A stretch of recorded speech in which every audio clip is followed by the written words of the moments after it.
when you're almost at the halfway point for the NFL season, it's time to start talking about who's the real deal and who's going to be fraudulent. Kenny C back on the ones and twos for you. Heading into week 8, we just wrapped up week 7. Monday night doubleheader capped it off. Pretty weak sauce game with that Texans-Seahawks game. But the game prior to that, Buccaneers-Lions, I thought was going to be much better than it ended up being. The Buccaneers, sometimes you just have an off night, and the Lions, they look really good. But let's get into this here. Folks, you will want to hit that subscribe button. Anybody that's a returning viewer, I can't thank you enough. Anybody that's watching for the first time, you should hit that subscribe button right now because this content comes every single week for the remainder of the season, including daily YouTube shorts. And if you want to check out the TikTok at The Kenny C Show, I've also been posting consistently on there. But in this video, we are going to do contenders or pretenders. Which one is the real deal and which one do I really not think is tried and true? Let's get down to business though. We got some top teams in the AFC, some top teams in the NFC. I'm going to try to move through it as efficiently as I can because as we know, in this human population of this current generation, people have no attention span. But you will want to stick with me because I bring the energy, I bring the entertainment. I want to hear from you in the comment section below. And I just try to keep it real with you. So let's go. Colts atop the AFC, atop the NFL with the 6-1 record. They are real dogs right now. They're looking good. They're rolling. Their best start since 2009. Peyton Manning, Reggie Wayne, Marv Harrison. We know all about those Colts. These Colts putting up the most points through 6 games in Colts franchise history. So this is a true testament and a true flower-giving moment, if you will, to Shane Steichen, who I picked in my last video to be the coach of the year when the season's all said and done. Because you look at what this guy has done with Daniel Jones, reinventing his career in a Colts uniform. He's 5th in the league in passing yards with 1,790 and has a 10-3 touchdown to interception ratio. Steichen worked with Herbert in 2020 when he was Rookie of the Year, Offensive Rookie of the Year. He's worked with Phillip Rivers for a long time. You're seeing the Kevin O'Connell, Sam Darnold effect that we saw last year with that Vikings team, and Sam Darnold really coming into his own outside of the Jets organization and limited playing time in San Fran. Sam Darnold's still playing at a very high rate with the Seattle Seahawks, but it also helps to get your career back on track with a guy who's coveted as, if you will, a quarterback guru, as Kevin O'Connell is. But you're looking at Shane Steichen and what he's done with this team. Lou Anarumo in the defense. They got a top 5 defense in the league in terms of points per game allowed. And they're sitting pretty at 6-1. They got some dogs on the D-line. Grover Stewart, Kwity Paye, the veteran Jermaine Pratt linebacker. They got Laiatu Latu, the second year man out of UCLA. They got some talent on the defense, and this is a Colts offense that right now is firing on all cylinders. You got an MVP candidate in Daniel Jones, an MVP candidate in Jonathan Taylor, who's got 11 rushing touchdowns on the season. You got the rookie tight end Tyler Warren out of Penn State. He's looked like an absolute dog, especially as of late with Daniel Jones. And then obviously Michael Pittman as a weapon and Alec Pierce for Daniel Jones. So this is a Colts team that looks really good right now, but I'm going to call them a pretender. They're 6-1, yes. They look really good right now, yes. They have 2 wins against above 500 teams. They squeaked out a win against the Chargers, and they beat the Broncos, which in my opinion is not saying too much. Their one loss was against the LA Rams, who are a true threat in the National Football League. And what happened in that game? Daniel Jones threw a costly pick in crunch time. Daniel Jones is the reason why I look at this team as a pretender right now, because yes, he's playing some absolutely lights out football, but he does have the chronic turnover problem historically in his career. We're not seeing it right now. We saw it in the game against the Rams when it mattered, And Daniel Jones, until he can prove to me that, hey, I'm the guy and win a playoff game, until that time, or at least until the season's end, I cannot look at the Colts as a true contender. And I'm not going to sit here and say that Daniel Jones is a bad quarterback. I just haven't seen enough to say that this team is a true contender. Come at me in the comment section. I really urge you to come at me. Colts fans, I'm sorry. I'll throw up the U for you. But, I'll throw up the horseshoe for you. I just don't see it right now. Moving right on along here, though, the New England Patriots sitting atop the AFC East at 5-2. Mike Vrabel. It's night and day, folks. It's night and day when you see what went on in Tennessee with the firing of Vrabel, and you saw Callahan's tenure. Now he's out the door. It wasn't Mike Vrabel. He's a great coach, and we're seeing it right now. You go from Belichick to Mayo to now Vrabel with a young quarterback in his second season. You bring back Josh McDaniels as the OC, and oh baby, you got something brewing with Drake May. You just looking at last season's body of work to now, he's cleaned up the turnovers thus far. 12 touchdowns to 2 picks, 1,744 yards. He's got a 75.2 completion percentage. 9th in the league in points per game is this Patriots offense, 25.9 points per game. And they're working with guys like Douglas, Kayshon Boutte, Stephon Diggs, Mac Hollins. Ramondre Stevenson's been Jekyll and Hyde. I have him in fantasy. Trust me. For anybody that has him, you know. 1 week you're smiling with the guy, another week you're dying with the guy. So he's been kind of 50-50 for them. He's still got to clean up the fumbles. Travion Henderson, you look for him to get implemented more into their offensive rushing attack. But the Patriots look really good right now. Drake May looks awesome. The defense, they brought in Milton Williams. They brought in Carlton Davis to pair with Christian Gonzalez. The defense is top 10 right now. They're 5th in points per game allowed with just 19 allowed per game. In yards per game, they're 10th, 312.9. I think with Mike Vrabel's playoff experience and his playoff acumen, when you look at what he did with Ryan Tannehill in Tennessee, and obviously the Hall of Famer Derrick Henry, but Mike Vrabel's a sound, no BS, really awesome coach. And he's putting it on display right now. They're sitting pretty. I mean, the Bills are right there. They're right on their curtails. But they're going to be duking it out for this division because the Patriots look like the real deal. And that's why I'm saying the Patriots are a contender. You got the good coaching. You got the really young, talented quarterback with a strong defense. This Patriots team is definitely a contender. We'll keep this train rolling. Bo Nix and the Broncos, also 5-2, also atop their division. But now they got the Chiefs heating up and the Chargers right behind them as well. That division's going to be tough for the Broncos to pull out. And you look at their defense. They got talent up and down the whole roster. When you bring in Dre Greenlaw to pair with Nick Bonito, one of the most talented young linebackers in the National Football League, and you bring in Hufanga to shore up the back end at the safety position, you already have Jaquan McMillan, Pat Surtain, Riley Moss, the Iowa product. They got some serious talent on the defense. And it's showing. Vance Joseph's squad is top 4 in yards per game allowed and points per game allowed right now in the NFL. The defense doesn't concern me. What makes or breaks this team for me is Bo Nix. Last season he was awesome. Breakout campaign with Sean Payton. Second season, Bo Nix is still playing some good football, but I don't really trust their offense. Marvin Mims doesn't scare me. Cortland Sutton's really the only threat on that wide receiving core. Troy Franklin doesn't scare me. Evan Ingram, who they brought in free agency, hasn't done much. I don't fear their backfield of J.K. Dobbins and the young rookie in R.J. Harvey. Bo Nix has to play better down the stretch. You can't rely on a fourth quarter comeback against the Giants. 33 points.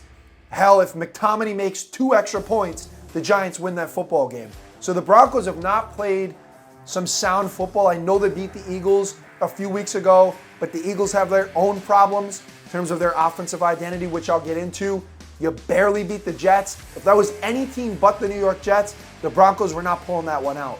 We saw, obviously, he's young into his career, but we saw last season against the Bills in the playoffs, 4 punts, 2 turnovers on downs. The offense looks stalled until Nix really proves to me that, hey, we're going to match what our defense is doing. The Broncos are a pretender, in my opinion, and they are not a contender.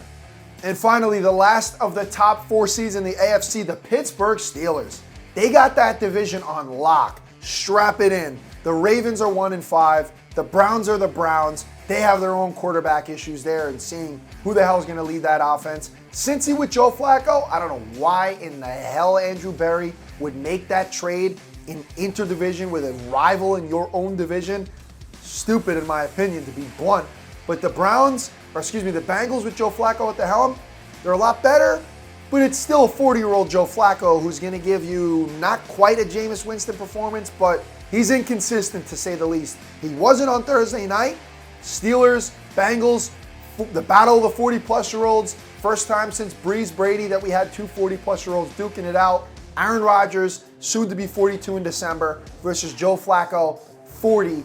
That was an awesome game. But the Steelers would have pulled away with it had their defense not surrendered 338 yards through the air and 142 yards on the ground. They have to clean it up. The Steelers defense has the talent. Herbig, Highsmith, Hayward, Watt, they have the talent. In the back end, you've got to have Ramsey and Slay play better football. Their age is showing, even though they're not old in society standards for football, they're getting up there, especially for starting DBs, and Jamar Chase had his way with them on Thursday night. So if the Steelers defense can play like they should be playing with the amount of talent that they have, they are undoubtedly a contender. When you have Aaron Rodgers playing at the level that he is playing at right now with 1,270 passing yards, 14 touchdowns to 5 picks, AR-12, AR-8 is showing the New York Jets, hey, Aaron Glenn, remember me? Remember how you thought I was washed up just because I was injury-riddled in my 2 seasons with New York? I'm here to play. I'm here to stay. 70 yards through the air on that Hail Mary to end that game. That's the longest pass in terms of air yardage since 2017. Aaron Rodgers is far from done, and I think that this team is definitely a contender with great coaching in Mike Tomlin and Arthur Smith doing his thing, really implementing Jaylen Warren and Kenneth Gainwell into the attack, but also with the tight ends, because Aaron Rodgers loves his tight ends. Darnell Washington, Jonnu Smith, Pat Freiermuth, who had a pair of touchdowns in the game against the Bengals. Rodgers loves his tight ends. The offense is humming. DK Metcalf had a touchdown in every game besides this past one, I believe. They got to get another wide receiver too, because I know Calvin Austin is hurt. You can't rely on Scotty Miller or Roman Wilson or Ben Skronik to be your wide receiver too. I think they should knock on the Saints' door and get Olave. But as long as Aaron Rodgers is playing the way that he is playing, as a true leader with yet another game of 4 passing touchdowns, and if the Steelers defense can just pick it up slightly, right now they're 28th in the league in yards per game, 374.7. You got to clean that up. Middle of the road in points per game, 23.3, but they got the 3rd most sacks in the league at 22. If they can clean it up on the defense as we get further into this year, they're a lock to win the division, and they are a contender in my opinion. And now we got to get into the NFC, baby. The top 4 seeds in the NFC, the Green Bay Packers, leading the way as the 1 seed as of right now, heading into Week 8, 4-1-1. The tie matters. The tie helps. It's better than a loss any day of the week, as exemplified by the fact that the Packers are the 1 seed. They should have lost that game against the Cowboys with the way that they played, so I'll take the tie.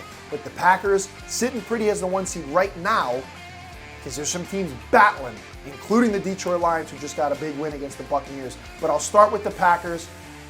Matt LaFleur, you can say what you want about his play calling, and I have as well. When he gets too conservative as we get through games, they undoubtedly have to clean up their play in the first half. They played better against the Cardinals this past week in the second half, but they got to clean it up offensively, and Love came out and recognized that. We have to play better. Both sides of the ball got to be in cohesion, but we have to play better, especially offensively, moving forward if we want to beat the good teams. You have to play better. Josh Jacobs, though, as long as you got that man doing what he's doing, 8 rushing touchdowns, he's just 3 shy of the lead from Jonathan Taylor, who leads the way with 11. This man is an absolute dog. Playing through a flu game last week, Jacobs is here to stay. Now the Packers, 27 points in all 4 of their wins. You can't stall out in second halves. You got to continue to score. But Jaden Reed's hopefully back in November. Christian Watson's ramping up to be back. So the Packers offense, I have no worries about them. Jordan Love is still Jordan Love. He's a top 10 quarterback in the NFL. And on the defensive side of things, you got a young play caller, young-minded play caller, Jeff Hafley, with Micah Parsons, a generational player, really being the core of your defense. The Packers can generate some more takeaways. They've been getting sufficient pressure. They had 6 sacks on Brissett in that game against the Cardinals, a little too close for comfort. I watched the film on the secondary. Evan Williams, Nate Hobbs did not have the greatest of games, but there's room for improvement. The Packers defense has plenty of talent. When you have a disruptor like Parsons, who, by the way, gets held game in and game out, you're going to make some noise. The Packers are a contender. Come on now. Moving on to the next division, the NFC West, the 5-2 49ers. You have to give credit to Kyle Shanahan and what he's been able to do. With all of the injuries, this is a hospital bed team right now. With all the injuries, to still be 5-2 and still be vying for the division lead, because the Rams are right there, is astounding. It's a testament to how good of a coach Kyle Shanahan is. Mac Jones has been starting a number of games in the wake of Purdy's turf toe injury. Ricky Pearsall's been beat up. You still don't have Brandon Ayuk. Kittle missed some games. Jawan Jennings had the rib injury and he's been banged up. What they've been able to do, and Jake Brendel, their center, just went down with a hamstring injury, is nothing short of a miracle. They have been playing some great football on both sides of the ball.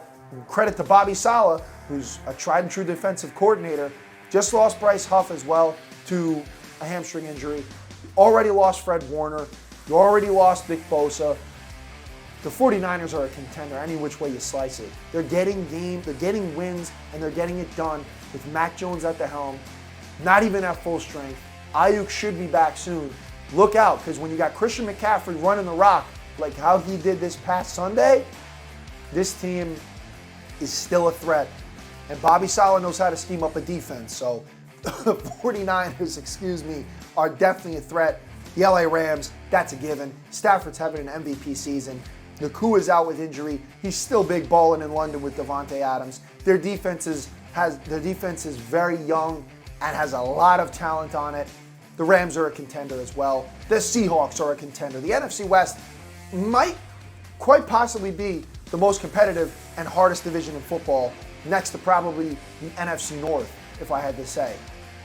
But the Rams are in there, the Seahawks are in there. Let's get to the NFC East, because this one's interesting. The Cowboys look good.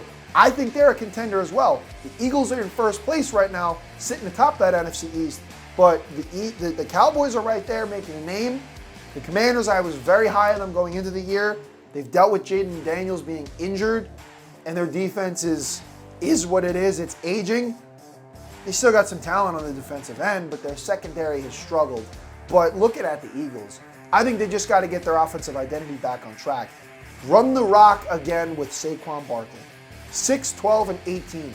Those are his carry totals from the last 3 weeks. That amounts to a total of 132 yards for Saquon Barkley. A.J. Brown, shut your mouth and stop crying. You just had a touchdown in this past week, this past win that the Eagles had. Devontae Smith is balling. Nick Sirianni's got to keep his head on straight and say, nah, we're going to stick to a balanced attack. We're going to do what works. If Hurts has to run to get touchdowns or first downs, or if we have to hand it off to Barkley, as we should be, because you look at last season, he freaking rushed them into a Super Bowl and won them a Super Bowl. A.J. Brown's got to simmer down. The Eagles got to get back to their balanced attack. Their defense still has talent. Quinyon Mitchell banged up. Brandon Graham's coming back out of retirement to help this team. Milton Williams, I will say, was a big loss, but you still got the big dogs on the D-line in Jalen Carter. So you gotta just stay the course if you're an Eagles fan, because the Eagles are the reigning Super Bowl champs. They're a contender. There's no question in my mind. They're going to be right in the race. And lastly, the NFC South, the Bucs coming off a rough loss against the Lions. Baker got pressured a whole hell of a lot, but it doesn't help when you don't have really any of your main weapons. Cade Otton was his go-to guy in that game. The defense struggled to get to Goff and get some pressure and get some turnovers for that matter. The Lions defense, credit to them, because they were beat up on the defensive side of things and still making things happen. So the Buccaneers, I think, are definitely still a contender with Todd Bowles, who's a great coach. Baker Mayfield's playing MVP football. You can't sugarcoat that. The Buccaneers, with the injuries that they've had, Jalen McMillan with the neck, you just lost Evans for the year.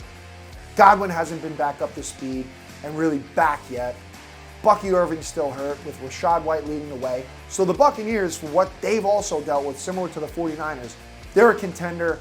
They're going to be right in the mix. They're 5-2. The NFC is stacked, people. The Seahawks are right in there. As I mentioned, they're also dogs. Darnold's playing some great football. That defense looks good. They beat up on the Texans. So the NFC is crowded, and I want your opinions. Who's a contender? Who's a pretender? Drop it in the comment section below. Stay tuned for Week 8. Hit that subscribe button and lock into the Kenny C Show.